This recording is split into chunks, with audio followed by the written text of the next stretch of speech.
Assalamualaikum warahmatullahi wabarakatuh.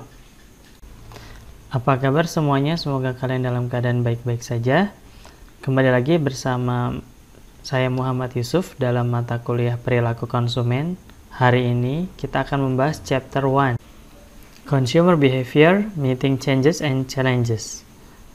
Tujuan pembelajaran kita pada pertemuan ini adalah untuk memahami apa itu perilaku konsumen dan jenis konsumen yang berbeda, memahami hubungan antar perilaku konsumen, konsep pemasaran, masyarakat konsep pemasaran, serta segmentasi, penargetan, dan positioning. Kemudian, memahami hubungan antar perilaku konsumen dan nilai pelanggan, kepuasan, kepercayaan, dan retention. Yang keempat, untuk memahami bagaimana teknologi baru memungkinkan pemasar untuk lebih memuaskan kebutuhan dan keinginan konsumen. Selanjutnya, untuk memahami bagaimana pemasar semakin mampu menjangkau konsumen dimanapun konsumen ingin dijangkau. Lalu, untuk memahami bagaimana kondisi ekonomi dunia menyebabkan ketidakstabilan konsumsi dan perubahan. Yang terakhir, untuk memahami komposisi model perilaku konsumen. Oke, apa itu perilaku konsumen? Di sini sebenarnya banyak ya definisi dari perilaku konsumen, tapi saya coba ambil satu untuk memudahkan kalian memahami apa itu perilaku konsumen. Perilaku konsumen merupakan tindakan-tindakan yang dilakukan oleh individu, kelompok, atau organisasi yang berhubungan dengan proses pengambilan keputusan dalam memilih, membeli, mendapatkan, menggunakan, atau menolak barang-barang dan jasa untuk kepuasan dan kebutuhan pribadi. Kalian concern di kata kuncinya adalah tindakan individu, kelompok, dalam pengambilan keputusan terkait dengan barang atau jasa yang memenuhi kebutuhan pribadinya. Jadi ada dua kelompok di sini, yaitu adalah individu dan yang kedua adalah organisasi. Individu itu bisa dikatakan seperti pribadi kita ya, individu kita. Misalnya rumah tangga di sini yaitu masyarakat pada umumnya secara individu membeli barang dan jasa untuk memenuhi kebutuhannya. Baik itu kebutuhan pribadi ataupun ketika misalnya ingin memberikan hadiah kepada orang lain, kepada anggota keluarga, ataupun kepada temannya, itu termasuk individu, personal. Nah, yang organisasi, consumer organisasi di sini bisa berbentuk organisasi bisnis, pemerintah, institusi, baik profit maupun non-profit yang membeli barang dan jasa untuk kebutuhannya agar fungsi organisasi berjalan dengan baik. Misalnya UNJ dalam hal ini membeli seperangkat komputer. Nah, ini merupakan organisasi consumer. Baik, kelompok 6 silahkan jelaskan di kolom diskusi apa perbedaan personal consumer dan organizational consumer. Disertakan dengan contohnya ya. Selanjutnya untuk kelompok 3, silahkan kalian jelaskan definisi perilaku konsumen dengan definisi yang lain. Jadi coba kalian cari definisi perilaku konsumen dengan versi yang lain dan jelaskan sumbernya, disertakan dengan sumbernya. Terima kasih. Baik, kita lanjutkan. Untuk selanjutnya adalah pengembangan konsep marketing. Di awal, konsep marketing dimulai dari production orientation, lalu sales orientation, dan beranjak ke marketing konsep. Nah, nanti akan kita bahas lebih lanjut. Production orientation adalah kegiatan marketing yang fokus terhadap produksi. Jadi, waktu di awal, barang yang masih sedikit, mereka fokus terhadap produksi, sehingga mereka bisa memenuhi kebutuhan dari demand dari pasar. Nah, pada kondisi ini di tahun 1850 sampai 1920 terjadi consumer demand exceeded supply. Artinya demand melebihi supply dan ini membuat mereka fokus terhadap production. Lalu selanjutnya sales orientation. Di sales orientation tahun 1930 sampai 1950 ini fokus terhadap penjualan. Artinya karena tadi sudah mulai fokus ke produksi sehingga supply exceeded customer demand, supply-nya sekarang sudah melebihi dari kebutuhan pasar, akhirnya mereka fokus di penjualan. Nah, sampai akhirnya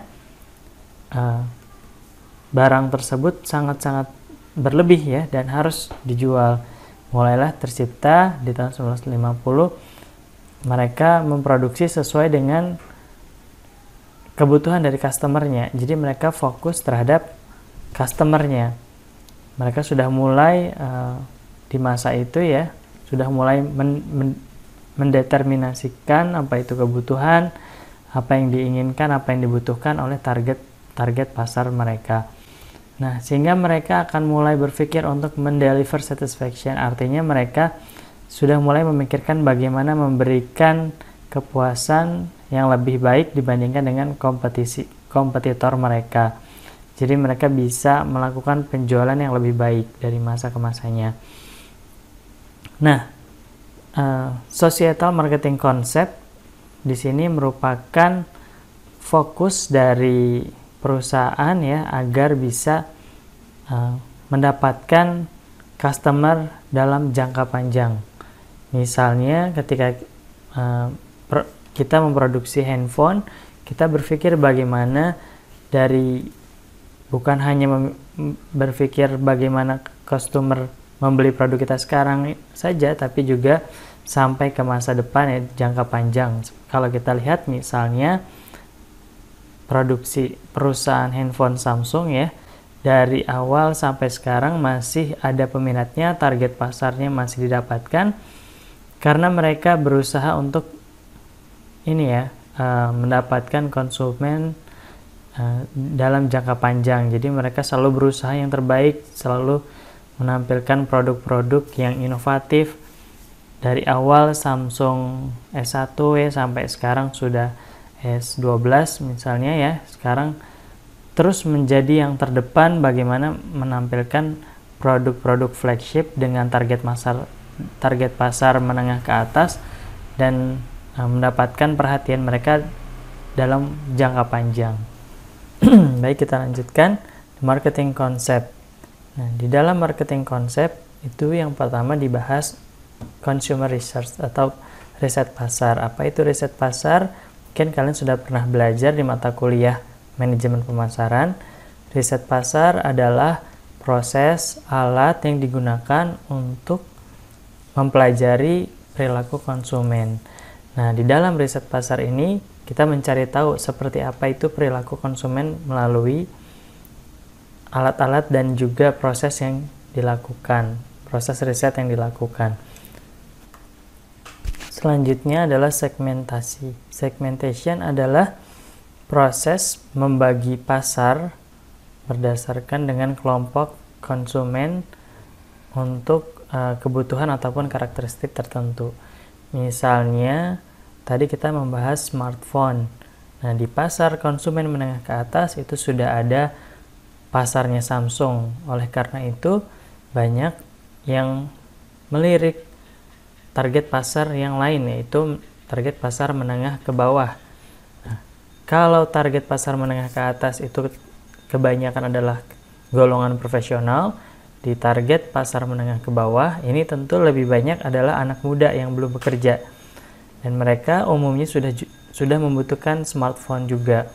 Oleh karena itu mulailah Xiaomi, Oppo, sekarang ada Poco ya, nah, macam-macam mereknya itu berebut menjadi penguasa pasar di menengah ke bawah.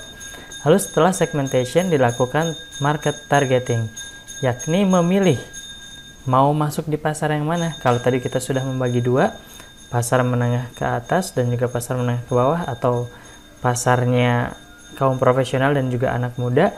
Nah, ini dipilihlah. Misalnya Oppo memilih target pasarnya adalah anak muda, generasi milenial, ataupun target pasar tadi yang menengah ke bawah, sehingga mereka menciptakan handphone yang sesuai dengan kebutuhan mereka, harganya murah, terjangkau ya oleh mereka.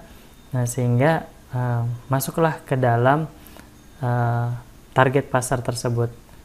Lalu setelah itu dilakukan positioning. Di dalam positioning, nah ini dilakukan serangkaian kegiatan sehingga menjadi market leader di dalam positioning yang dilakukan. Misalnya tadi Oppo menggunakan tagline selfie expert ya. Jadi ketika anak muda ingin lancar ya sosmednya, ingin tampil menarik, tampil baik di sosmednya, nah membutuhkan kamera selfie yang terbaik juga, sehingga Oppo mempositioningkan mereka adalah selfie expert. Jadi dapat dikatakan positioning itu selain mengkomunikasikan keunggulan, juga menunjukkan keunikan dalam penjualan mereka. Jadi bukan hanya keunggulan, tapi juga keunikan produk tersebut.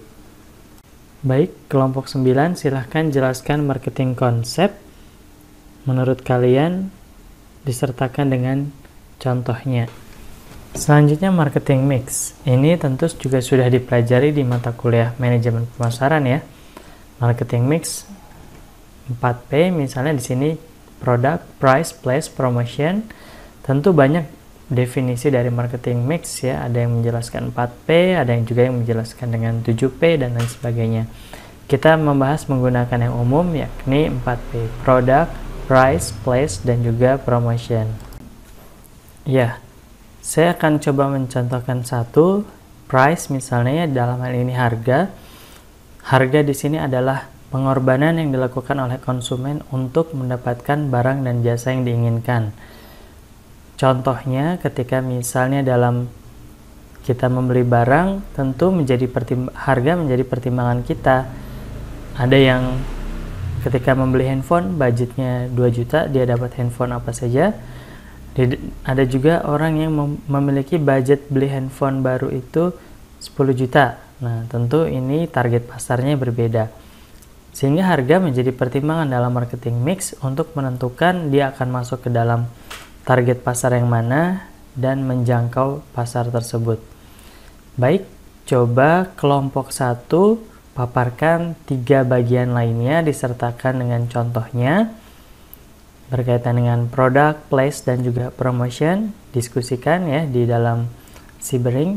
Kemudian kelompok 5, kalian coba jelaskan perkembangan definisi dari marketing mix. Kan ada yang 7P atau bahkan ada yang 9P ya.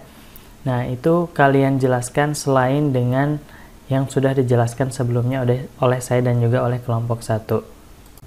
Selanjutnya adalah successful relationship. Ini merupakan hubungan yang sukses antara pelanggan dan juga perusahaan atau produk dalam hal ini ya. Nah, ini dibagi menjadi 4 level. Mulai dari customer value, nilai pelanggan itu sendiri. Kemudian high level of customer satisfaction.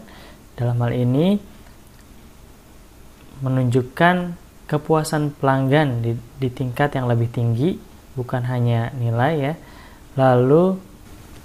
Lalu berikutnya adalah kepercayaan yang kuat dari pelanggan. Dalam hal ini pelanggan sudah sangat terikat dengan perusahaan ya.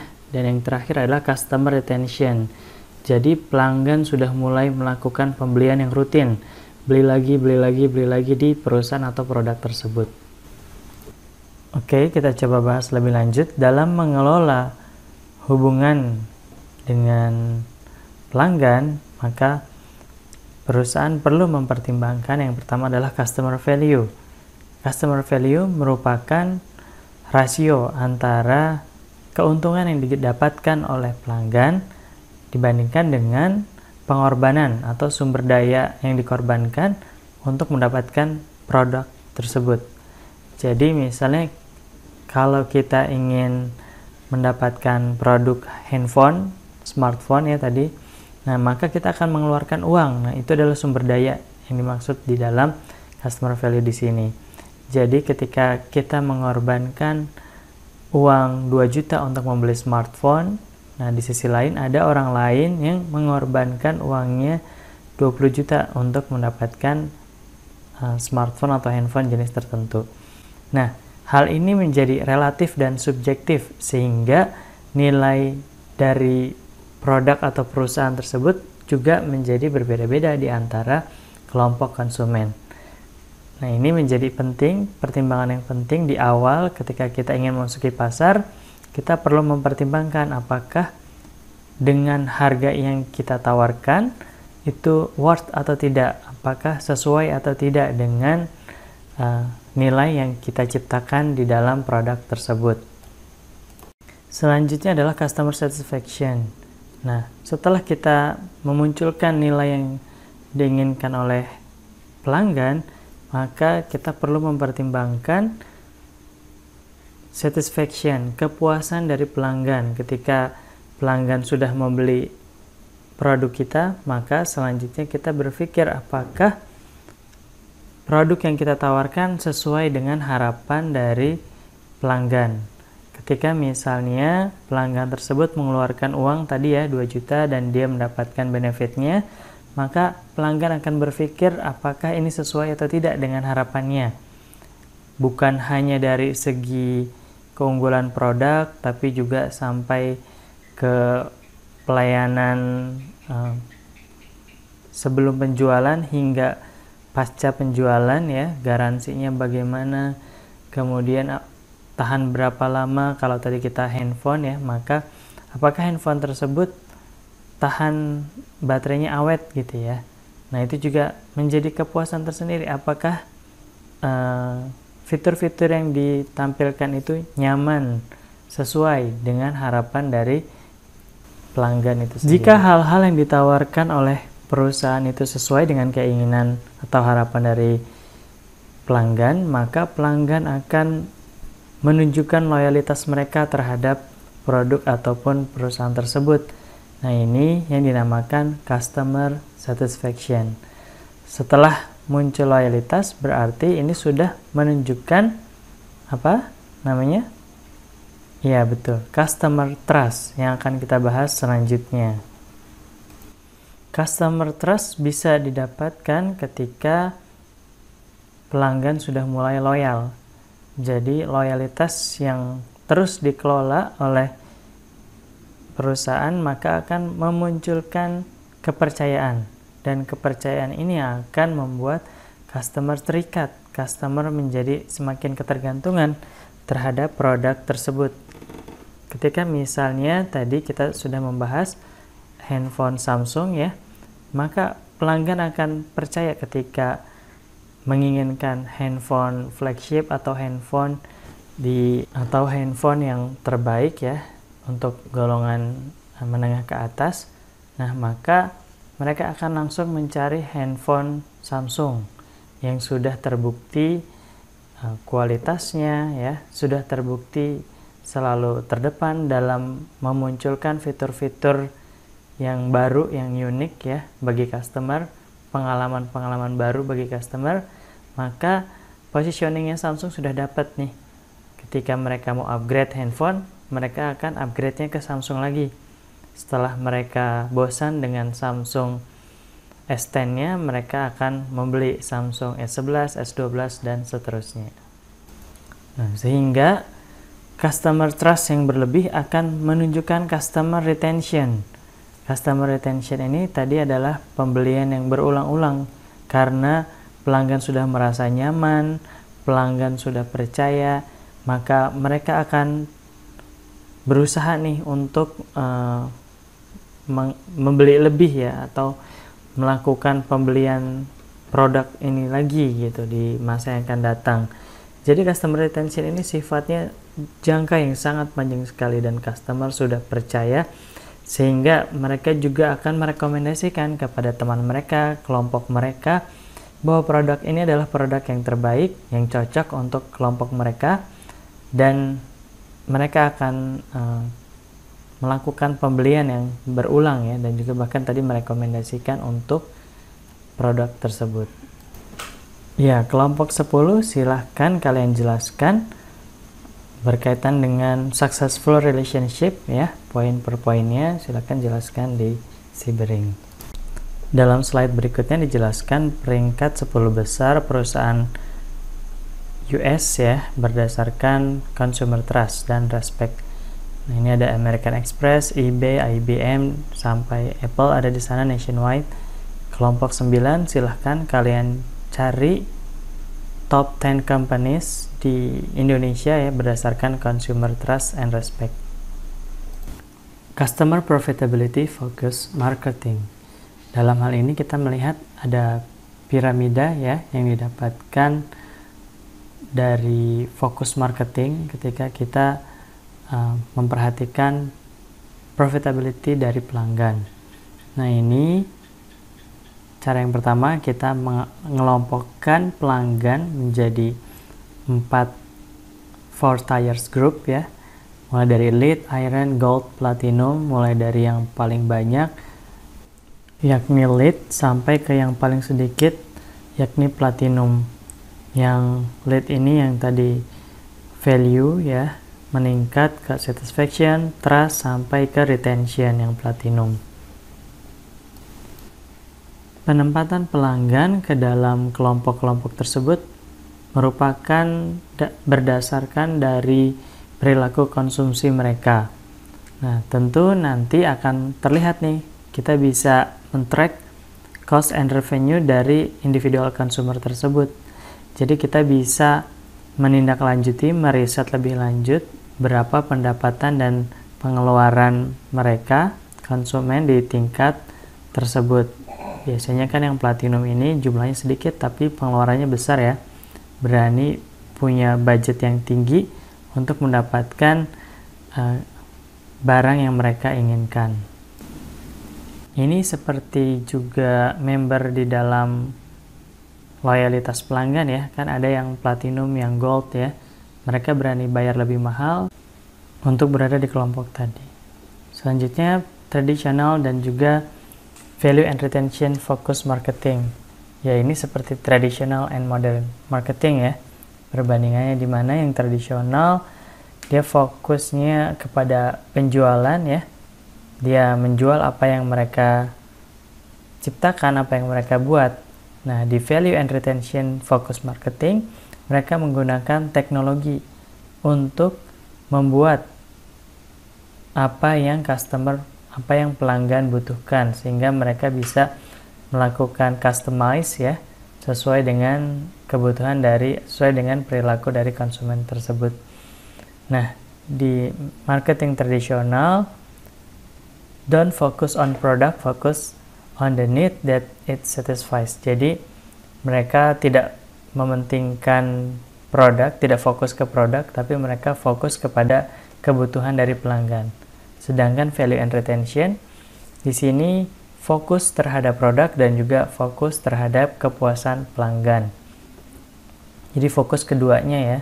Mereka karena bisa mengcustomize produk mereka. Kalau yang tradisional produknya udah ada duluan. Nah, kalau di sini produknya walaupun sudah ada tapi bisa dimodifikasi.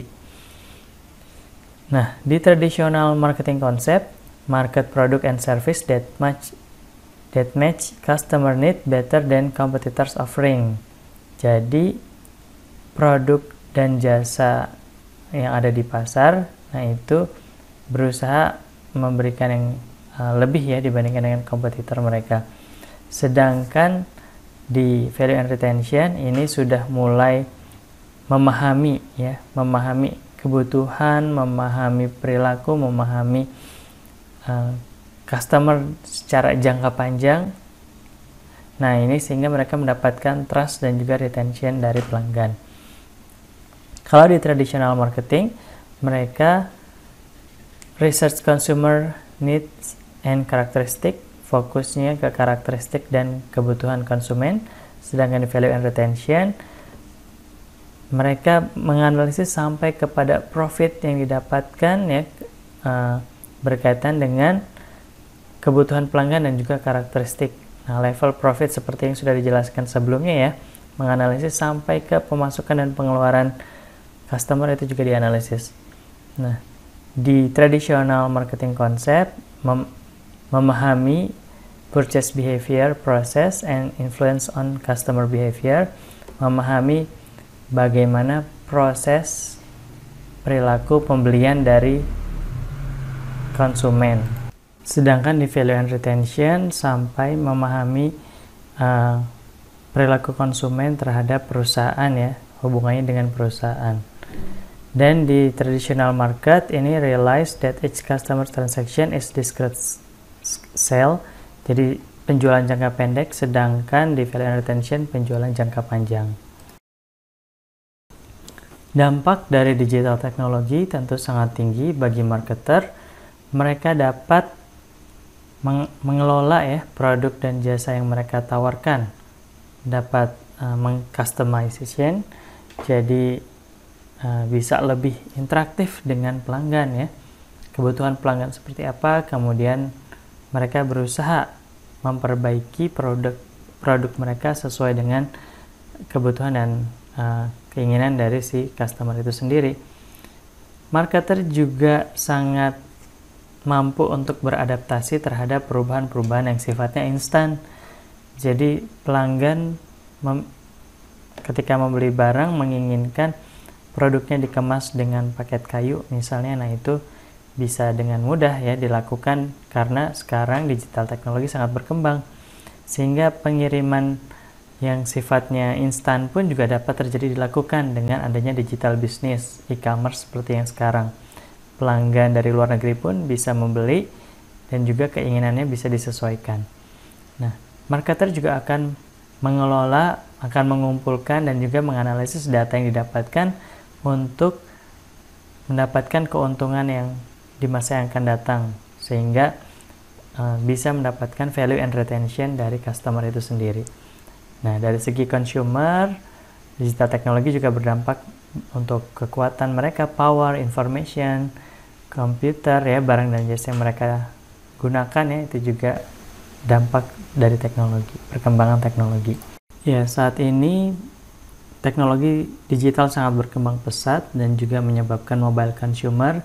Nah, kalau kita lihat di sini secara peringkat ya, Amerika berada di paling atas, disusul dengan UK, Inggris, Italia, Rusia, sampai ke yang paling bawah adalah Indonesia ya. Jadi walaupun Indonesia sekarang sudah banyak menggunakan smartphone ya, teknologi, tapi ternyata masih kecil ya dalam proporsi dunia. Selanjutnya adalah perilaku konsumen dari multidisiplin ilmu. Ada psikologi, sosiologi, sosial psikologi, antropologi, dan economics. Nah, ini kelompok yang belum dapat tugas ya, itu silahkan mengambil satu disiplin ilmu ini dan juga menjelaskan kaitannya dengan perilaku konsumen. Masing-masing kelompok harus beda ya. Nah, terakhir ini adalah bagaimana gambaran pelanggan melakukan pengambilan keputusan, yang memang pada intinya perilaku konsumen ini mempelajari pengambilan keputusan dari pelanggan, mulai dari input yang dipengaruhi oleh external values, di sana di atas external influence ya. Kemudian inputnya itu adalah for marketing effort dan socio cultural environment. For marketing effort ada product, promotion, price, channel distribution ya. Di social environment ada family, reference group, non-commercial source, social class, culture, and subculture. Lalu masuklah ke dalam proses consumer decision making. Di sini ada kaitan antara need recognition, pre-purchase research, pre-purchase search, evaluation of alternative, lalu experience dan psychological field. Jadi konsumen akan melakukan analisis ya, berkaitan dengan kebutuhannya, kemampuannya, lalu memunculkan alternatif-alternatifnya, dan juga berkaitan dengan pengalaman yang mereka dapatkan, lalu psychological kondisi psikologi mereka, mulai dari personality-nya, persepsinya, motivasinya, attitude-nya, hingga memunculkan output ya, atau pengambilan keputusan yang digunakan ya, yakni adalah purchase, mulai dari purchase yang sifatnya trial maupun repeat purchase, dan post purchase evaluation yang akan menyebabkan retention yang tadi sudah kita pelajari. Sekian, terima kasih atas perhatiannya. Sampai bertemu di pekan berikutnya. Assalamualaikum warahmatullahi wabarakatuh.